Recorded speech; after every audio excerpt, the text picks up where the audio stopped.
অনলাইনে করায় অনলাইন? হ্যাঁ স্যারে। না, ইউনিভার্সিটি এসে ইউনিভার্সিটিতে সরাসরি ক্লাস নেয় উনি, এই ও মানারাত ইসলাম। হ্যাঁ, তো আউযুবিল্লাহি মিনাশ শাইতানির রাজিম, বিসমিল্লাহির রহমানির রহিম, রব্বিশ রাহ লি সাদরি ওয়াইসির লি আমরি ওয়াহলুল উকদাতাম মিন লিসানি ইয়াফকাহু কাওলি, রব্বানা লা ইলমা লানা ইল্লা মা 'আল্লামতানা ইন্নাকা আনতাল আলিমুল হাকিম, রব্বি জিদনি ইলমা, রব্বি জিদনি ইলমা। আলহামদুলিল্লাহ, আমরা আমাদের রেগুলার ক্লাস আমরা শুরু করতে পেরেছি, এজন্য আমরা শুকরিয়া আদায় করছি আলহামদুলিল্লাহ। তো গত ক্লাস আমরা কিন্তু এখানেই শেষ করেছি। তো আমার একটু প্রশ্ন যে আপনারা যারা এই বিগত দিনগুলোতে ক্লাসে অংশগ্রহণ করছেন, আপনাদের অভিজ্ঞতা কি? আমার এই স্লাইড থেকে কি আপনারা মোটামুটি উপকার পাচ্ছেন? মানে আমরা যে আলোচনা করতেছি, ডিসকাশন করতেছি, এর মাধ্যমে কি আপনাদের কোনো উপকার হচ্ছে কিনা, অথবা আপনারা কি নতুন কিছু জানতে পারছেন কিনা, একটু দয়া করে বলবেন। হাসিব আহমদ। পার্সোনালি আমি হ্যাঁ, যে বলেন। আমার আলহামদুলিল্লাহ অনেক উপকার হচ্ছে। প্রথমত হচ্ছে আপনি যে পিডিএফ আকারে দিচ্ছেন এগুলো আমি পরবর্তীতে রিড আউট করতে পারতেছি। তারপর আবার আপনার ক্লাসগুলো আমি ইউটিউব থেকেও দেখি প্রায় সময়। আর ক্লাসের আগে প্রস্তুতিটাও নিয়ে আসি, তো ওভারঅল স্লাইডটা আমি বুঝতে পারি ভালোভাবে আলহামদুলিল্লাহ। আর সবচেয়ে বড় বিষয় হচ্ছে আপনার আহ, আমার যদিও আগে থেকে একটু একটু ধারণা ছিল রিসার্চ ব্যাপারে, তারপরও আহ, আহ, আপনার থেকে যে কোশ্চেন গুলো আপনাকে জ্বালায় প্রায় সময়, এটা হুম আমাকে অনেক বেশি হেল্প করে। এটা এটা আমার অনেক বেশি আহ, অনেকটুকু আগায় নিতেছে এই জিনিসগুলো, যেমন একটু একটু কোশ্চেন করা বা উত্তরগুলো পাওয়া। এটা আমার জন্য অনেক হেল্প করবে। হুম থ্যাংক ইউ ভাই। সেটাই। এজন্য হচ্ছে কি আল্লাহ রব্বুল আলামিন তো আমাদেরকে একটা মেথোডোলজি শিখাইছেন না, সেটা হচ্ছে ফাসআলু আহলা যিকরি ইন কুনতুম লা তা'লামুন। যারা এক্সপার্ট আছে তোমরা তাদেরকে জিজ্ঞেস করো যদি তোমরা কিছু না জানো। এইভাবে কিন্তু শিখতে হবে, এইভাবে ইয়া লার্নিং প্রসেসটা এগিয়ে নিতে হবে। এগুলা হচ্ছে রিসার্চ, হচ্ছে কি রিসার্চ কিন্তু সবার জ- জন্য না। Research is not for everyone. Research is not for all. It is only for some specific people who truly want to contribute to the production of knowledge. যারা নলেজ উৎপাদনে অবদান করতে চায়, অবদান রাখতে চায়, আসলে রিসার্চ হচ্ছে তাদের জন্য। আর এতে কিন্তু অনেক টাইম ব্যয় হয়, অনেক ধৈর্যের দরকার হয়, অনেক ডেডিকেশন এই জায়গায় ব্যয় করতে হয়। তারপরে কিন্তু একজন ব্যক্তি রিসার্চার হয়ে ওঠে। তো রিসার্চার হওয়াটা অনেক টাফ। এজন্য যারা এরকম কি মেন্টালিটি রাখে তাদের জন্য কিন্তু রিসার্চার হওয়াটা সহজ। এই Sir, can you repeat, sir, why তাদের জন্য রিসার্চ একটু রিপিট করবেন স্যার? হ্যাঁ, রিসার্চ কাদের জন্য এটা একটু আবার রিপিট হ্যাঁ, করবেন? রিসার্চটা হচ্ছে ওই সমস্ত ব্যক্তির জন্য যারা আপনার স্ট্রাগল করতে প্রস্তুত, মানে কঠোর পরিশ্রম করতে ইচ্ছুক, এবং যারা আপনার ধৈর্য আছে, যারা মনে করেন কষ্ট করতে ইচ্ছুক, এদের জন্য রিসার্চ। এবং আপনার এই রিসার্চটা কিন্তু আপনার করতে গেলে অনেক ধরনের ইয়া আপনার সমস্যার সম্মুখীন হতে হয়। মানে এটাকে বলা হয় কি, আপনি রিসার্চটা অন্যান্য জব করলে আপনি মনে করেন টাকা পয়সা পাবেন, অথবা কিছু আছে না। এক্সাম্পল, আমি বিষয়টা এইভাবে বলতে চাই। মনে করেন কিছু আছে জাস্ট শুধু পাস করতে চায়, যেমন মাস্টার্সে মাস্টার্সে হচ্ছে কি রিসার্চ মুড, কোর্স ওয়ার্ক এরকম আছে না। এই যে মানে কিছু কিছু মাস্টার্স আছে শুধুমাত্র কোর্স কোর্স শেষ করলেই মাস্টার শেষ। আবার কিছু আছে কোর্সের সাথে রিসার্চ আছে, এরকম আর কি। তো মনে করেন যারা কোম্পানিতে জব করে অথবা বিভিন্ন জায়গায় জব করে, ওখানে কিন্তু রিসার্চ লাগে না, শুধুমাত্র কোর্সগুলো পাস করলে হয়। কিন্তু যারা একাডেমিক লাইনে অবদান রাখতে চায়, যেমন টিচিং লাইনে থাকতে চায়, ইয়া ইয়া তারপরে হচ্ছে কি লেখালেখি লাইনে থাকতে চায়, তারপরে যারা নলেজ উৎপাদন করতে চায়, নলেজ ক্রিয়েট করতে চায়, তাদের মানে তাদের জন্য হচ্ছে এই রিসার্চটা। তো এই ক্ষেত্রে রিসার্চার হওয়াটা একটু টাফ, একটু কঠিন কাজ। তো এটা যারা চ্যালেঞ্জ নিতে চায় অথবা চ্যালেঞ্জ নিতে আগ্রহী তাদের জন্য এটা সহজ হয়, এইটুকু আর কি।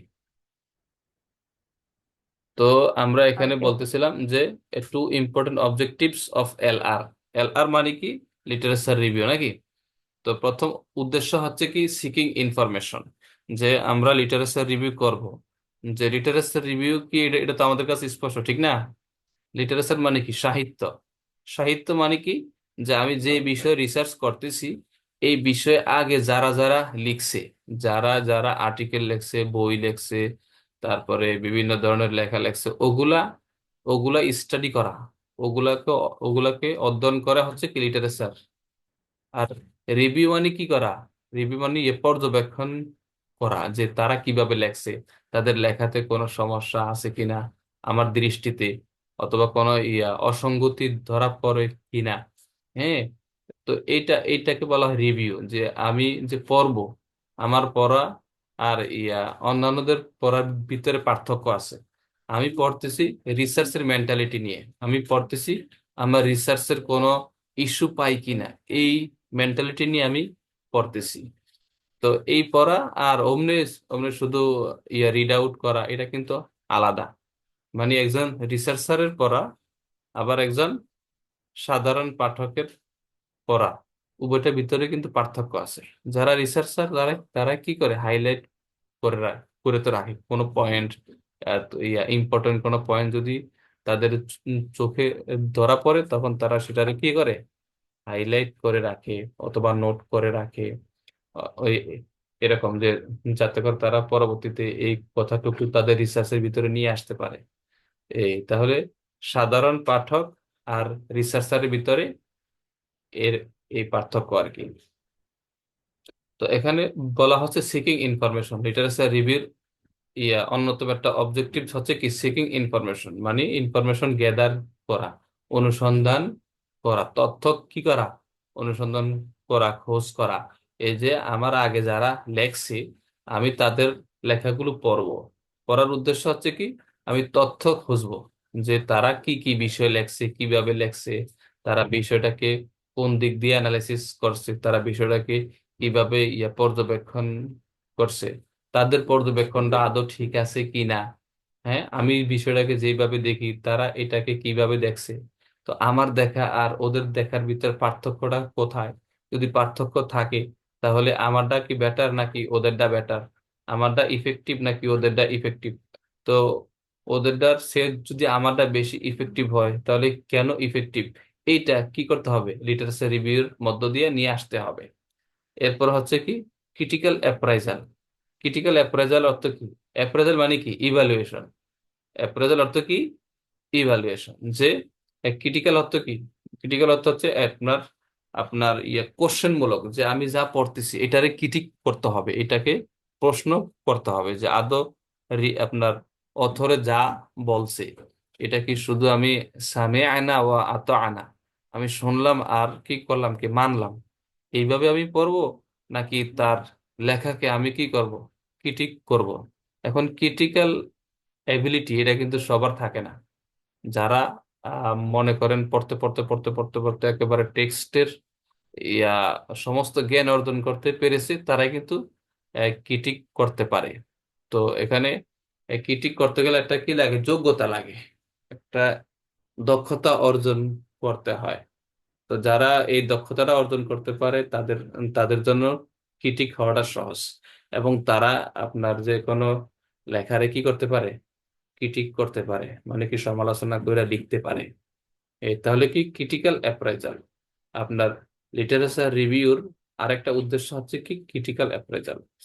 যে অ্যাপ্রাইজালের অর্থ কি ইভালুয়েশন, যে আমি পড়ব আবার এটারে কি করব, এটার আমি ইভালুয়েট করব আর কি, মূল্যায়ন করব। যে আমি যে একজনের একটা আর্টিকেল আমি পড়তেছি তার আর্টিকেলটারে আমি কিভাবে তো মূল্যায়ন করতেছি, যে যে সে যে সমস্ত তথ্যগুলো দিছে অথবা সে বিষয়টাকে যেভাবে অ্যানালাইসিস করছে তার অ্যানালিসিসের সাথে আমি আদৌ একমত কিনা, অথবা যদি একমত না হই তাহলে ওখানে কি কি সমস্যা আছে, আমি কেন তার সাথে একমত হতে পারলাম না, অথবা কেন তার আর্গুমেন্টের সাথে আমি একমত নই, এগুলোও কি করতে হয়, এগুলো বের হয়ে আসে ওই যখন আপনি ক্রিটিক্যাল অ্যাপ্রেজাল পড়বেন, যখন আপনি ক্রিটিক্যালি কোনো আর্টিকেল পড়বেন অথবা কোনো বই পড়বেন। আশা করি স্পষ্ট হয়েছে। তারপর হচ্ছে কি the ability of apply principles of analysis to identify unbiased and valid studies. তো এখানে আপনাকে বের করতে হবে যে কোনটা আনবায়াসড এবং কোনটা ভ্যালিড, তার রিসার্চের মধ্য দিয়ে উঠে এসেছে, এটা কি করতে হবে, এটা আইডেন্টিফাই করতে হবে, এটাকে বের করার মতো যোগ্যতা অর্জন করতে হবে। তাহলে এই দুইটা হচ্ছে কি লিটারেচার রিভিউর অবজেক্টিভস। এরপরে আসছেন, যখন আপনি আগের লেখাগুলো পড়বেন, আগের লেখকদের আর্টিকেল গুলো পড়বেন, তখন আপনাকে এই প্রশ্নগুলো নিজে নিজকে করতে হবে। যে আপনি যখন কারো আর্টিকেল পড়েন, হ্যাঁ, তখন কি করবেন, নিজে নিজকে প্রশ্ন করবেন। যেমন, what is the specific thesis, problem or research question that my literature review helps to define. Hmm, what is the specific thesis, তারপর হচ্ছে কি প্রবলেম, এরপর হচ্ছে কি research question that my literature review helps to define, যে আপনার literature review আপনাকে কিভাবে হেল্প করতেছে। হ্যাঁ, আপনি পড়তেছেন, যে আপনি অ- অন্যের লিখিত আর্টিকেল আপনি পড়তেছেন, এই পড়াটা আপনাকে কিভাবে হেল্প করতেছে, আদৌ কি কোনো হেল্প করতেছে, আপনি কি আদৌ কি ওখান থেকে কোনো নলেজ পাচ্ছেন, যে যে নলেজটা আপনাকে আপনার রিসার্চের ক্ষেত্রে হেল্প করবে। এইভাবে নিজে নিজকে প্রশ্ন করতে হবে। এরপরে হচ্ছে what type of literature review am I conducting, যে আমি আসলে কোন ধরনের লিটারেচার রিভিউ পড়তেছি, আমি কোন ধরনের লিটারেচার পড়তেছি, এগুলা কি আমার রিসার্চ রিলেটেড নাকি অন্য বিষয় রিলেটেড। মানে যদি আমার রিসার্চ রিলেটেড না হয় তাহলে আমার তো এটা পড়ার দরকার নাই। হ্যাঁ, ঠিক কি না? আ- আমাকে ওই সমস্ত লেখা পড়তে হবে যেগুলো আমার রিসার্চ রিলেটেড, তাহলে আমি আমার সমস্যা সমাধানটা খুঁজে পাবো। আর যদি মনে করেন আমার রিসার্চ রিলেটেড না পড়ে যদি অন্যান্য রিলেটেড পড়তে চাই, তাহলে এটা আমার জন্য কি হবে, একটা একটা সময় ক্ষেপণ হবে। আমি আমার ওয়েতে আগালাম না, আমি একটু কি পথ হারায়া অন্যদিকে চলে গেলাম। তাহলে এখানে প্রশ্ন করতে হবে, আপনি যখন কোনো আর্টিকেল পড়বেন তখন কি করতে হবে, নিজকে প্রশ্ন করতে হবে যে what type of literature review am I conducting, আমি আসলে কোন ধরনের লিটারেচার পড়তেছি। Am I looking at issues of theory, যে আমি কি থিওরি অনুসন্ধান করতেছি, মেথোডোলজি নাকি পদ্ধতিগত রিসার্চ, পলিসি নাকি পলিসিগত, কোয়ান্টিটেটিভ রিসার্চ। হুম, যে আমি কি কোয়ান্টিটেটিভ রিসার্চের জন্য আমি কি লিটারেচার রিভিউ পড়তেছি অথবা লিটারেচার রিভিউ করতেছি, এরকম। তো যে ভাববেন যে আপনার আপনার রিসার্চটা যদি কোয়ান্টিটেটিভ রিসার্চ হয়, তাহলে আপনাকে কি করতে হবে, কোয়ান্টিটেটিভ রিসার্চের আলোকে যারা লিখছে ওগুলো আপনাকে স্টাডি করতে হবে। এই তারপরে পলিসি, যে যেমন পলিসি মেকিং, যে আপনার আর্টিকেলটা আপনার আপনি যা লিখবেন, যে গবেষণা করবেন, এই গবেষণা কি পলিসি মেকিং রিলেটেড, যদি পলিসি মেকিং রিলেটেড হয়ে থাকে আপনাকে পলিসি মেকিং রিলেটেড আর্টিকেল পড়তে হবে, এরকম। তারপর হচ্ছে what is the scope of my literature review, what type of publications am I using, যে আপনি যখন পড়বেন তখন নিজকে প্রশ্ন করবেন যে আমি যে পড়তেছি এটা কি জার্নাল, এটা কি আর্টিকেল, নাকি বুকস বই, নাকি গভর্নমেন্ট ডকুমেন্টস, নাকি সরকারি কোনো ডকুমেন্ট, নাকি এরকম আর কি, নাকি ইয়া ইয়া ইয়া গ্যাজেট, হ্যাঁ, নাকি পপুলার মিডিয়া, যে সমস্ত মিডিয়াগুলো আছে, নাকি এইগুলা। তাহলে নিজকে প্রশ্ন করতে হবে যে আমি আসলে কি পড়তেছি, এটা কি বই পড়তেছি নাকি আর্টিকেল পড়তেছি নাকি গভর্নমেন্ট কোনো ডকুমেন্ট পড়তেছি, এইভাবে নিজকে প্রশ্ন করতে হবে। এরপরে হচ্ছে কি what discipline am I working in, যে আমি আসলে কোন ডিসিপ্লিনে রিসার্চ করতেছি। যে আগে নিজের এই ডিসিপ্লিনকে চিনতে হবে। যেমন এক্সাম্পল, ইঞ্জিনিয়ারিং, আমি কি আদৌ ইঞ্জিনিয়ারিং এর স্টুডেন্ট? আমার ব্যাকগ্রাউন্ড কি ইঞ্জিনিয়ারিং? তারপরে কি সাইকোলজি, আমার ব্যাকগ্রাউন্ড কি সাইকোলজি? আমি কি সাইকোলজি নিয়ে রিসার্চ করতেছি?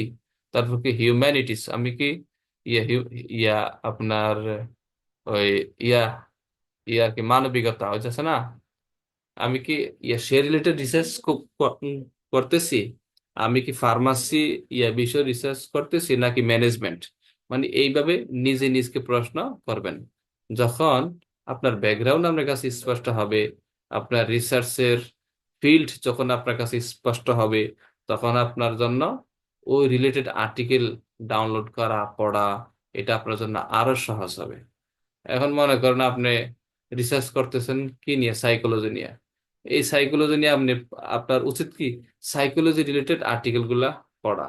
এখন আপনি যদি এর ভিতরে যদি ইঞ্জিনিয়ারিং আর্টিকেল পড়েন, তাহলে আপনার রিসার্চের ক্ষেত্রে কোনো উপকারে আসবে না। বুঝতে পারছেন? এরপর হচ্ছে কি, how good was my seeking information. যে আমি যে ইনফরমেশন খুঁজতেছি, আমি যে অনুসন্ধান করতেছি, তথ্য অনুসন্ধান করতেছি, এটা কি আদৌ কোনো ভালো কোনো পদ্ধতি? এইভাবে নিজকে প্রশ্ন করতে হবে। How has my search been wide enough to ensure I have found all the relevant materials. তা এইভাবে নিজকে প্রশ্ন করবেন যে আমি কি আমার সমস্ত ধরনের রিসার্চ ম্যাটেরিয়াল গুলো কি আমি কি পেয়েছি? Is the number of sources I have used appropriate for the length of my paper? হ্যাঁ, is the number of sources, আমি যে এই সমস্ত সোর্স গুলা ব্যবহার করছি, এগুলা কি আমার পেপারের জন্য আদৌ কি উপযুক্ত? এভাবে নিজকে প্রশ্ন করতে হবে। তারপর হচ্ছে, have I critically analyse the literature I use. যে আমি যে এই সমস্ত লিটারেচার গুলা এখানে এনেছি, আমার লিটারেচার রিভিউতে এনেছি, আমি কি এগুলাকে আদৌ ক্রিটিক্যালি অ্যানালাইজ করতে পেরেছি? হুম, মানে ক্রিটিক্যালি অ্যানালাইজ করে আপনাকে দেখাইতে হবে যে তাদের লেখাটাতে এই জিনিসটা নাই, আপনি এই জিনিসটাকে আনতে চাচ্ছেন। মানে যেইটা তাদের লেখাতে নাই, ওইটা আপনি আনতে চাচ্ছেন আপনার লেখাতে। এগুলা ক্রিটিসাইজ করে আপনাকে দেখাইতে হবে লিটারেচার রিভিউতে। তারপরে, do I follow do I follow through a set of concepts and questions comparing items to each other in the ways they deal with them। যে তারা আপনার সমস্যার সমাধান করার জন্য যে সমস্ত ইয়া আপনার পদ্ধতি অবলম্বন করেছে, আপনি কি সেই পদ্ধতি অবলম্বন করতে যাচ্ছেন? এইভাবে নিজকে প্রশ্ন করতে হবে। এরপরে এরপরে হচ্ছে কি, instead of just listing and summarising items, do I assess them. যে আমি যখন কিছু পড়ি, তখন এটাকে কি করতে হবে? অ্যাসেস করতে হবে, হিসাব করতে হবে, অ্যানালাইজ করতে হবে। ডিসকাসিং স্ট্রেংথ অ্যান্ড উইকনেস, যে আমি যা পড়তেছি এটার স্ট্রেংথ অ্যান্ড উইকনেস মানে কি, এটা সত্যতা এবং দুর্বলতা আমাকে খুঁজে বের করতে হবে। যে একজন স্কলার একটা আর্টিকেল পড়তেছি, এর ভিতরে দুর্বলতা কোথায়? মানে সে যে ইয়া যে এক্সপার্ট এরিয়া থেকে, অথবা তার যে এরিয়া, সে কি এরিয়াটা তার লেখাতে স্পষ্ট করতে পেরেছে? অথবা তার রিসার্চটা কি তার ব্যাকগ্রাউন্ড অনুযায়ী হয়েছে? অথবা তার রিসার্চটা আপনার সে যেটা মেসেজ মানুষের কাছে তুলে ধরতে চেয়েছে, এই মেসেজটা কি আদৌ পরিপূর্ণভাবে এসেছে তার রিসার্চে? এভাবে হচ্ছে কি স্ট্রেংথ অ্যান্ড উইকনেস, মানে কি ইতিবাচক নেতিবাচক সবকিছু আমার কাছে স্পষ্ট থাকতে হবে। তারপর হচ্ছে, have I cited and discussed studies contrary to my perspective. যে আমার পার্সপেক্টিভের সাথে কন্ট্রাডিক্টরি, হ্যাঁ, এমন কোন এমন আইডিয়া গুলো কি আমি আমি কি ডিসকাস করেছি? এভাবে নিজকে প্রশ্ন করতে হবে। Will the reader find my literature review relevant. যে আমার আর্টিকেল যারা পড়বে, লিখিত আর্টিকেল, তারা যখন লিটারেচার রিভিউ পার্টটা পড়তে যাবে, তখন তারা কি এটাকে রিলিভেন্ট পাবে আদৌ? এটাকে আদৌ প্রাসঙ্গিক পাবে আমার লিটারেচার রিভিউটা, অ্যাপ্রোপ্রিয়েট, যথোপযুক্ত, অ্যান্ড ইউজফুল, উপকারী, যে তারা আমার লিটারেচার রিভিউর পার্টটা পড়লে তারা কি এটাকে উপকারী হিসেবে পাবে, নাকি শুধু রাবিশ, মানে আমার ইচ্ছা অনুযায়ী অনুযায়ী অনুযায়ী লিখলাম, কোনো পদ্ধতি অনুসরণ করলাম না, স্যাররা লিখতে বলছে লিখছি, অথবা ইয়া আপনার জার্নাল বলছে লিটারেচার রিভিউ পার্ট অ্যাড করতে হবে, আমি অ্যাড করছি। যদি এইভাবে হয় তাহলে কিন্তু আমার রিসার্চ, আমার লিটারেচার রিভিউটা যথোপযুক্ত হলো না। আর যখন আমি একটা পদ্ধতি অবলম্বন করে রাইট ওয়েতে লিখবো, তখন এটা কি হবে, রাইট ভাবে লেখা হবে, এবং এখান থেকে পাঠকেরা কি পাবে, একটা জ্ঞান পাবে, ইনসাইট পাবে, এবং একটা পদ্ধতিগত শিক্ষা এখান থেকে শিখতে পারবে। এরপরে হচ্ছে কি, has the author formulated A problem, is it clearly defined, is it significance, তারপর হচ্ছে কি, could the problem have been approached more effectively from other perspective? What is the author's research orientation? Interpretive critical science combination. তারপর হচ্ছে what was the author's theoretical framework? Example, psychological, developmental, feminist. যে অথরে যে article লেখছে, যেটা আপনি পড়তেছেন, এই আর্টিকেলটা কি রিলেটেড, এটা কি সাইকোলজি রিলেটেড, নাকি ডেভেলপমেন্টাল স্টাডিজ রিলেটেড, নাকি ফেমিনিস্ট, নাকি নারীবাদী আহ বিষয়ক লেখা এটা, মানে এইভাবে নিজকে প্রশ্ন করতে হবে। তারপরে, has the author evaluated the literature relevant to the problem, যে ইয়া ওই যার আর্টিকেল আপনি পড়তেছেন যে ওখানে যে লিটারেচার রিভিউ উনি করছেন, তার রিভিউটা কি আপনার রিলিভেন্ট রিলিভেন্ট সে যে বিষয়ে লেখছে ওই বিষয়ের সাথে রিলিভেন্ট, এটা কি সম্পৃক্ত? Does the author include literature taking positions she or he does not agree with, যে সে কি এমন কোন লিটারেচার রিভিউ করছেন যার সাথে সে একমত না? তারপরে, how accurate and valid are the measurement, সে যে একটা হিসাব করছে, ক্যালকুলেশন করছে, এটা কি আদৌ কি অ্যাকুরেট হয়েছে? Is the analysis of data accurate and relevant to the research question, যে is the analysis of the data, সে যে ডেটাগুলো অ্যানালাইজ করছে, বিশ্লেষণ করছে, এটা কি আপনার ইয়া এটা কি আদৌ তার রিসার্চ কোশ্চেনের সাথে কি রিলিভেন্ট, প্রাসঙ্গিক? এভাবে নিজকে প্রশ্ন করতে হবে আর পড়তে হবে। তারপর হচ্ছে, are the conclusions validly based upon the data and analysis, সে যে একটা কনক্লুশন টানছে তার লেখাতে, এই কনক্লুশনটা কি ভ্যালিড হয়েছে, হ্যাঁ, তার ডেটার আলোকে, এভাবে দেখতে হবে, মানে এগুলো মাথায় রেখে পড়তে হবে। এখানে একটা দেখেন, একটা লিটারেচার রিভিউর একটা প্রসেস দেখানো হয়েছে, যে আমরা কিভাবে লিটারেচার রিভিউ করব। লিটারেচার রিভিউ প্রসেস, প্রথম হচ্ছে কি, একটা সিলেক্টেড টপিক, আপনাকে একটা টপিক আগে সিলেক্ট করতে হবে। এই টপিকের আলোকে আপনি কি করতে হবে, সার্চ করতে হবে, এন্ড চুজ দ্য লিটারেচার। এই টপিকের আলোকে আপনি সার্চ দিবেন, সার্চ দেওয়ার পরে ইয়া অসংখ্য আর্টিকেল আপনি পাবেন, কিন্তু সব আর্টিকেল তো আর আপনি পড়বেন না, আপনাকে চুজ করতে হবে কোন কোন আর্টিকেল গুলা আপনার টপিক রিলেটেড। এরপরে নাম্বার 3 হচ্ছে কি, ডেভেলপ ইউর আর্গুমেন্ট, মানে যখন ওগুলা পড়বেন এরপরে আপনি আর্গুমেন্টটাকে ডেভেলপ করবেন, যে আপনি আসলে কোন বিষয়ে লিখতে চাচ্ছেন, অথবা আপনি আপনি আপনার লেখাতে কোন জিনিসটাকে আপনি হাইলাইট করতে চাচ্ছেন, যেটা অন্যান্য লেখাতে নাই, এবং আপনার আর্গুমেন্টটাকে আপনি কিভাবে ডেভেলপ করবেন, যুক্তি তর্ক আপনি কিভাবে দাঁড় করাবেন, এই ক্ষেত্রে আপনার ইয়াগুলা কি, আপনার এলিমেন্টস গুলো কি, এরকম না। তারপরে স্যার, আর নাম্বার 4, ক্রিটিক দ্য লিটারেচার। হ্যাঁ, এরপর হচ্ছে আপনি কি করবেন, লিটারেচারকে ক্রিটিক করতে হবে, যারা লেখছে এদেরগুলো পরে আপনি ওদেরকে কি করতে হবে, সমালোচনা করতে হবে। সমালোচনা মানে কি, এগুলা অলরেডি আগে স্পষ্ট হয়ে গেছে। সার্ভে দ্য লিটারেচার, এই লিটারেচারকে সার্ভে করতে হবে। তারপর হচ্ছে কি, রাইট দ্য রিভিউ, এরপরে আপনি এগুলা পড়ার পর একটা রিভিউ লিখবেন, প্রত্যেকটা আর্টিকেল সম্পর্কে আপনি মনে করেন একটা একটা প্যারাগ্রাফ লিখবেন, একটা আর্টিকেলের জন্য একটা প্যারাগ্রাফ, একটা আর্টিকেলের জন্য একটা একটা প্যারাগ্রাফ, এইভাবে লিখতে হয়। এইভাবে এট দ্য এন্ড আপনি কি করবেন, অ্যানালাইজ করবেন, অ্যানালিসিস করবেন। সিলেক্ট এ টপিক, এখন এই যে সবগুলোর ব্যাখ্যা আসতেছে একের পর এক।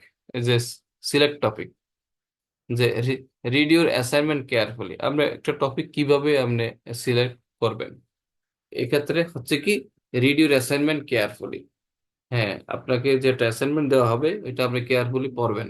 তারপরে ask ask for clarification from professor, যে এই পড়তে গিয়ে যদি কোনো কিছু জানতে ইচ্ছা হয় অথবা দরকার হয়, কোনো কনফিউশন কন্ট্রাডিকশন সৃষ্টি হয়, তখন আপনি আপনার সুপারভাইজারকে জিজ্ঞেস করবেন। তারপরে টক, একটা জিনিস কি আপনার একটা কথা বলি, যে আমি আমি মনে হয় এই বিষয়টা আমার আগের ক্লাসে আহ, বলেছিলাম আপনাদেরকে, যে আমি যখন মাস্টার্সে আমার সুপারভাইজারের সাথে দেখা করতে গেছি, যে ওস্তাদ আমি একটা আমি আমি কোন বিষয়ে রিসার্চ করব, আমি আসলে কোনো বিষয় খুঁজে পাচ্ছি না, তখন স্যার আমাকে হেল্প করছে। এইভাবে যে তুমি দেখো তোমাদের সমাজে তোমাদের রাষ্ট্রে কি কি সমস্যা তুমি কারেন্টলি দেখতে পাচ্ছ, তোমার দৃষ্টিতে কোন বিষয়টা তোমার দেশে সমস্যা, বড় সমস্যা তোমার কাছে। তখন সে আবার আমারে কিছু কুলু দিল, মানে একটা এক্সাম্পল দিল, কয় দেখো উমেনরা, নারীরা কি আদৌ আদৌ তোমার তোমার দেশে ভালো করে কাজ করতে পারে? তারা কি জব প্লেসে কি সেফ? যারা জব প্লেসে ঢুকছে তারা কি আদৌ কি সেফলি, সেফটির সাথে, ইজ্জতের সাথে, সম্মানের সাথে তারা কি জব করতে পারতেছে? মানে তারা আমাকে কি করছে, কিছু তথ্য দিয়ে হেল্প করছে। এই তথ্য দেওয়ার উদ্দেশ্য হচ্ছে কি, সে আমার ভিতরে চিন্তা ঢুকাইছে, যে আমাকে চিন্তা করার ক্ষেত্রে হেল্প করছে, সাহায্য সহযোগিতা করছে। তো এরপরে বলছে যে হ্যাঁ, যে আমি বললাম যে ওস্তাদ হ্যাঁ আমাদের দেশের দেশে তো নারীরা জব করতেছে বাহিরে, কিন্তু আমাদের ওলামারা সাপোর্ট করতেছে না। তারা বলতেছে কি নারীদের জন্য ঘরে থাকা উত্তম, কিন্তু কিন্তু তারা বাহিরে চলে যাচ্ছে। আবার অন্য অন দা আদার হ্যান্ড কি নারীদেরকে কাজও করতে হচ্ছে, কারণ তাদের পেটে ভাত নাই। হ্যাঁ, তারা শুধু ঘরে বসে থাকলে তো আর ভাত আসবে না, তাদেরকে ইনকাম করেও খেতে হবে। কিন্তু ইসলাম তো এরকম না, যে তোমার পেটে ভাত নাই তোমাকে ঘরে ঘরে আবদ্ধ হয়ে তোমাকে মরতে হবে না। ইসলাম তো এরকম না।